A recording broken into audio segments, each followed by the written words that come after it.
সেই রব্বুল আলামিনকে পাইতে হলে যে রাসূলের আদর্শে আদর্শিত হয়ে পড়ে আমাকে আপনাকে যে বান্দা যে মানুষ রাসূলের আদর্শে আদর্শিত হয়েছে আল্লাহর হুকুমে হুকুমপ্রাপ্ত হয়ে রাসূলের আদর্শে আদর্শিত হয়ে আল্লাহর হুকুম পালন করতেছে তার মাধ্যমে আমার মতো মাদ্রাসা পড়ুয়া ছাত্র নয় হাজারো লাখো সাংবাদিক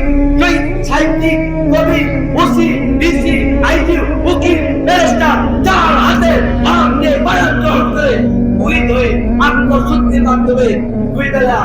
জিকির করে পাঁচ ওয়াক্ত নামাজ পড়ে মিসওয়াক করে পাগড়ি পরে টুপি পরে রাসূলের আদর্শে আদর্শিত হয়েছে স্বামীর দরবার সে বলা সাহেব বলছে তার হাতে হাত দিয়ে বয়ান গ্রহণ করার আপনাদের অনুরোধ করে রাজি আছেন আল্লাহু আকবার আল্লাহ সবাইকে কবুল করুন আমিন আল্লাহু আকবার আলহামদুলিল্লাহি রাব্বিল আলামিন আসসালামু আলাইকুম